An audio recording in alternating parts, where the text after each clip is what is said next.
Assalamualaikum warahmatullahi wabarakatuh. Kami dari kelompok 2 akan mempresentasikan tentang kajian komprehensif atas implementasi PSAK pada perusahaan PT Jasa Marga Tbk.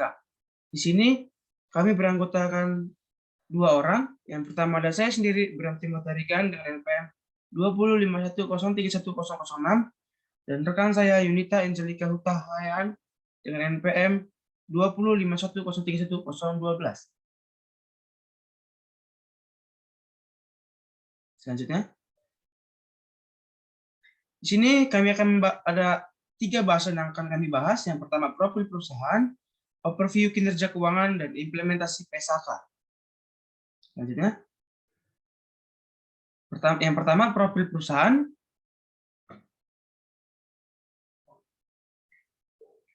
PT Jasa Marga, untuk mendukung gerakan pertumbuhan ekonomi, Indonesia membutuhkan jaringan jalan yang handal.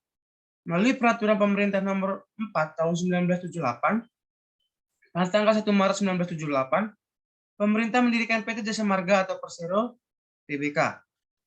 Tugas utama Jasa Marga adalah merencanakan, membangun, mengoperasikan, dan memelihara jalan tol, serta sarana kelengkapannya agar jalan tol dapat berfungsi sebagai jalanan bebas hambatan yang memberikan manfaat lebih tinggi daripada jalan umum, bukan tol. Pada awal berdirinya, perseroan berperan tidak hanya sebagai operator, tetapi memikul tanggung jawab sebagai otoritas jalan tol di Indonesia. Hingga tahun 1987, Jasa Marga adalah salah satunya penyelenggara jalan tol di Indonesia yang pengembangannya dibiayai pemerintah dengan dana berasal dari pinjaman luar negeri serta penerbitan obligasi Jasa Marga, dan sebagai jalan tol pertama di Indonesia yang dioperasikan oleh perseroan. Jalan tol Jagorawi, Jakarta Bogor Ciawi merupakan tonggak sejarah bagi perkembangan industri jalan tol di tanah air yang mulai dioperasikan sejak tahun 1978. Selanjutnya, bidang usaha. Kegiatan usaha utama perusahaan meliputi A. Melakukan perencanaan teknis, pelaksanaan konstruksi, pengoperasian atau pembelian jalan tol. B. Mengusahakan lahan di ruang milik jalan tol atau rumijatol dan lahan yang berbatasan dengan rumijatol untuk tempat istirahat dan pelayanan. Berikut dengan fasilitas-fasilitas dan usaha lainnya. C. Melakukan kegiatan pengembangan kawasan yang terintegrasi dengan pengembangan jaringan jalan tol. Yang D. Melakukan kegiatan di bidang jasa layanan pemeliharaan dan pengoperasian jalan tol. E. Aktivitas jalan tol mencakup pelayanan lalu lintas kendaraan melalui jalan atau jembatan tol. F. Melakukan investasi termasuk penyertaan modal pada perusahaan lainnya sejalan dengan dan untuk mencapai maksud dan tujuan perseroan. Kegiatan usaha penunjang meliputi bidang pengembangan jasa untuk usaha-usaha yang terkait dengan moda-moda atau sarana transportasi, pendistribusian material cair, padat, gas, jaringan sarana informasi, teknologi dan komunikasi terkait dengan koridor jalan tol dengan memperhatikan peraturan perundang-undangan. Selanjutnya, yang kedua, overview kinerja keuangan akan dibacakan oleh rekan saya. Selanjutnya adalah pendapatan usaha. Pendapatan usaha perusahaan terdiri dari pendapatan tol dan pendapatan usaha lainnya. Pendapatan tol dan usaha lainnya di tahun 2020 senilai 9,59 triliun, turun menjadi 1,40 triliun atau 12,71% dari tahun 2019. Penurunan ini disebabkan karena adanya pandemi COVID-19 yang berdampak pada mobilitas orang, barang, dan jasa yang menyebabkan turunnya volume kendaraan sehingga pendapatan tol turun 13,5% dari tahun 2019.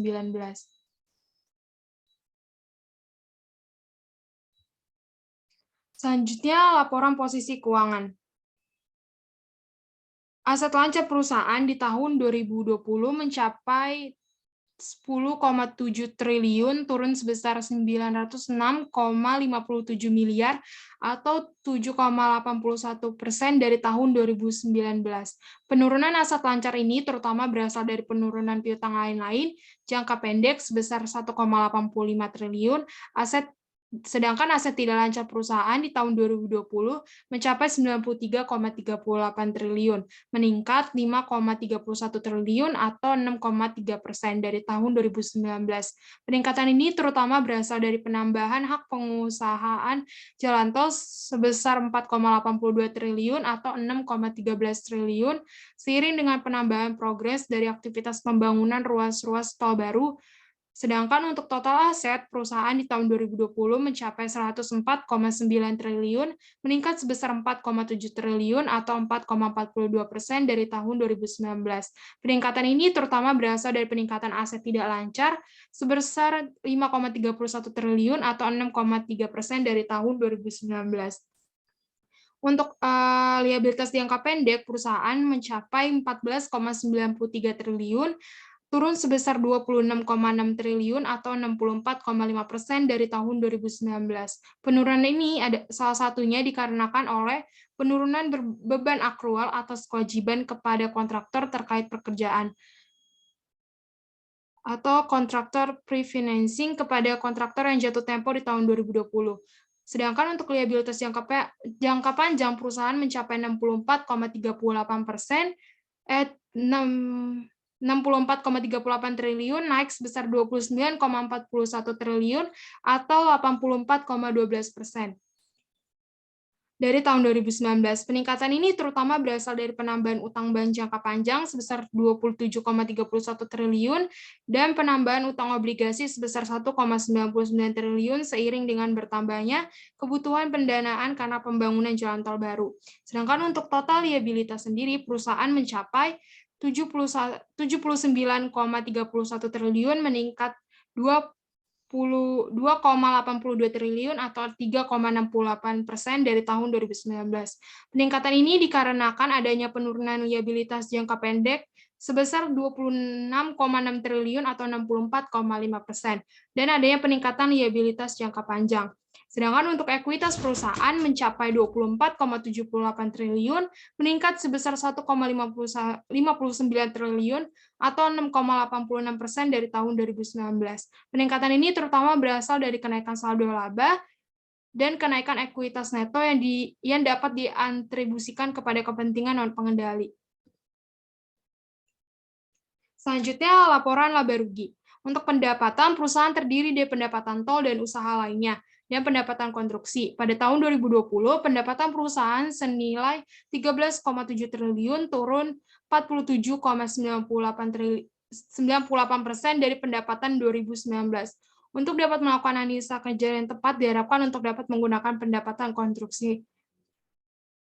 Sedangkan untuk laba bruto senilai 5,35 triliun, turun menjadi 1,9 triliun atau 16,91% dari tahun 2019. Penurunan laba bruto ini bersejalan dengan penurunan pendapatan tol dikarenakan adanya pandemi COVID-19 yang menyebabkan turunnya volume kendaraan yang melintasi jalan tol. Untuk laba usaha, senilai 4,47 triliun turun menjadi 1,39 triliun atau 23,75% dari tahun 2019. Penurunan laba usaha ini sejalan dengan penurunan pendapatan tol dikarenakan adanya pandemi COVID-19 dan selama tahun 2020 perusahaan tidak melakukan pelepasan investasi. Untuk laba atau rugi tahun berjalan mencapai rugi senilai 41,63 miliar atau turun 2,12 triliun atau 102,1% dari tahun 2019. Rugi tahun berjalan khususnya berasal dari rugi dari laba sebelum pajak penghasilan, sedangkan laba atau rugi tahun berjalan yang dapat diatribusikan kepada pemilik entitas induk mencapai laba senilai 501,5 miliar. Perusahaan tetap mencetak laba bersih di tengah kondisi penurunan pendapatan tol karena adanya pandemi COVID-19 dan kenaikan biaya keuangan karena pengoperasian ruas-ruas tol baru. Untuk laba kompresif tahun berjalan sebesar 101,37 miliar. Jumlah tersebut mengalami penurunan sebesar 94,92% dibandingkan tahun sebelumnya, di mana perusahaan mencatat laba kompresif tahun berjalan sebesar 1.996,41 miliar. Sedangkan untuk laporan arus kas dari aktivitas operasi, kas bersih diperoleh dari aktivitas operasi mencapai 1,44 triliun, turun menjadi 1,96 triliun, atau 57,68% dari tahun 2019 yang mencapai 3,4 triliun. Penurunan ini terutama dipengaruhi oleh turunnya pendapatan tol dikarenakan adanya pandemi COVID-19 yang menyebabkan turunnya volume kendaraan yang melintasi jalan tol.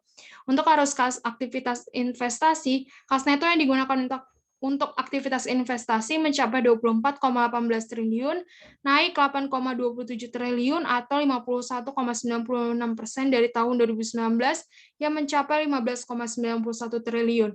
Peningkatan ini terutama disebabkan karena meningkatnya pengeluaran kas untuk aktivitas investasi dalam rangka pembangunan jalan tol baru di tahun 2020. Untuk arus kas dari aktivitas pendanaan, kas neto diperoleh dari aktivitas pendanaan mencapai 23 triliun, naik menjadi 12,1 triliun atau 109,39% dari tahun 2019 yang mencapai 10,98 triliun. Peningkatan ini terutama disebabkan karena meningkatnya penerimaan liabilitas jangka panjang sebesar 14,3 triliun seiring dengan penambahan kebutuhan pendanaan untuk kebutuhan pembangunan jalan tol baru. Materi selanjutnya implementasi PSAK. PSAK yang pertama yaitu PSAK 71 tentang instrumen keuangan. PSAK ini mengatur klasifikasi dan pengukuran instrumen keuangan yang berdasarkan karakteristik dari arus kas kontraktual dan model bisnis entitas metode kerugian kredit ekspektasian untuk penurunan nilai yang menghasilkan informasi yang lebih tepat waktu, relevan, dan dimengerti oleh pemakai laporan keuangan. Dan akuntansi untuk lindung nilai yang merefleksikan manajemen risiko entitas lebih baik dengan memperkenalkan persyaratan yang lebih umum berdasarkan pertimbangan manajemen. Selanjutnya ini adalah pengaruh PSAK 71 terhadap laporan keuangan perusahaan, yaitu mengalami peningkatan pengakuan kerugian kredit ekspektasian sebesar 92,18 miliar dan peningkatan kerugian dari aset keuangan yang diukur pada nilai wajar melalui laba komprehensif lain sebesar 40,39 miliar pada awal tahun.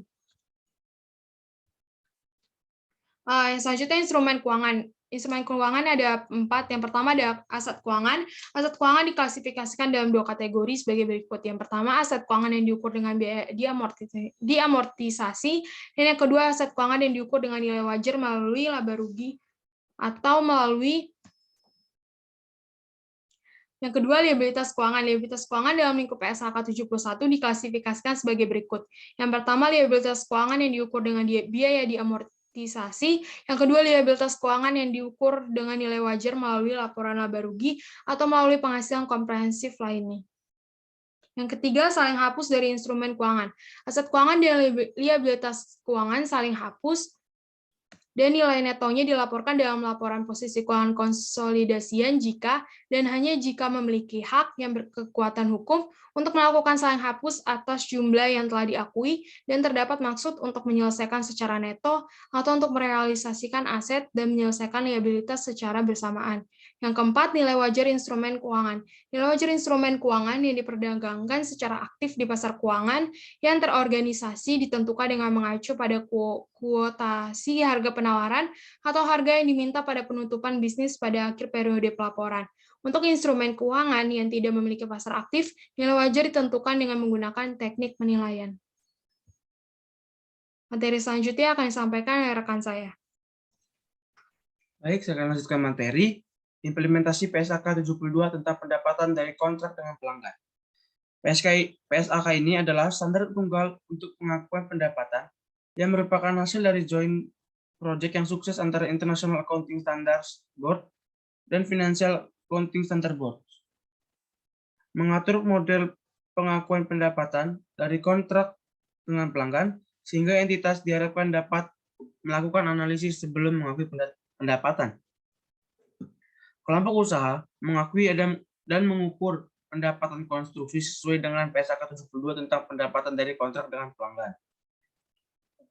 Ketika kelompok usaha menyediakan jasa konstruksi atau peningkatan kemampuan, imbalan yang diterima atau akan imbalan yang diterima atau akan diterima oleh kelompok usaha diakui pada nilai wajar. Kelompok usaha menerapkan PSAK 72 yang mensyaratkan pengakuan pendapatan harus memenuhi 5 langkah analisa sebagai berikut. Yang pertama, identifikasi kontrak dengan pelanggan. Yang kedua, identifikasi kewajiban pelaksanaan dalam kontrak. Kewajiban pelaksanaan merupakan janji-janji dalam kontrak untuk menyerahkan barang atau jasa yang memiliki karakteristik berbeda ke pelanggan. 3. Penetapan harga transaksi. Harga transaksi merupakan jumlah imbalan yang berhak diperoleh suatu entitas sebagai kompensasi atas diserahkannya barang atau jasa yang dijanjikan ke pelanggan. Yang keempat, alokasi harga transaksi ke setiap kewajiban pelaksanaan dengan menggunakan dasar harga jual berdiri sendiri, relatif dari setiap barang atau jasa berbeda yang dijanjikan di kontrak. 5. Pengakuan pendapatan ketika kewajiban pelaksanaan telah dipenuhi dengan menyerahkan barang atau jasa yang dijanjikan pelanggan, atau ketika pelanggan telah memiliki kendali atas barang atau jasa tersebut pada suatu titik waktu atau periode waktu. Pengaruh terhadap laporan keuangan perusahaan. Penerapan atas PSAK 72 tersebut tidak memiliki dampak yang signifikan terhadap laporan keuangan konsolidasian kelompok usaha. Selanjutnya, kita ke implementasi PSAK nomor 73 tentang sewa. PSAK ini menetapkan prinsip pengakuan, pengukuran, penyajian, dan pengungkapan atas sewa dengan memperkenalkan model akuntansi tunggal dengan mensyaratkan untuk mengakui aset hak guna atau right of asset dan liabilitas sewa. Terdapat 2 pengecualian opsional dalam pengakuan aset dan liabilitas sewa, yaitu yang pertama, sewa jangka pendek, dan yang kedua, sewa yang aset pendasarnya atau underlying aset bernilai rendah. Mensyaratkan kelompok usaha untuk membuat pertimbangan dan estimasi dari pengalihan risiko dan manfaat terkait atas kepemilikan aset sewa. Yang ketiga, kelompok usaha mengakui aset hak guna dan liabilitas sewa sehubungan dengan sewa yang sebelumnya diklasifikasikan dengan sewa operasi.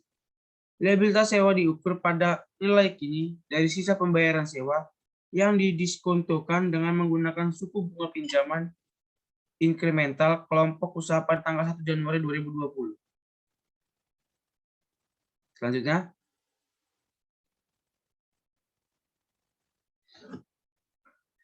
dalam penerapan PSAK 73 untuk pertama kalinya, kelompok usaha menerapkan cara praktis berikut yang diizinkan oleh standar. Yang pertama, menerapkan tingkat diskonto tunggal untuk portofolio sewa dengan karakteristik yang cukup serupa. Yang kedua, sewa operasi yang masa sewanya berakhir dalam 12 bulan dan dari 1 Januari 2020 diperlakukan dengan sebagai sewa jangka pendek. Yang ketiga, menggunakan tinjauan ke belakang atau hindsight dalam menentukan masa sewa jika kontrak mengadu opsi untuk memperpanjang atau menghentikan sewa.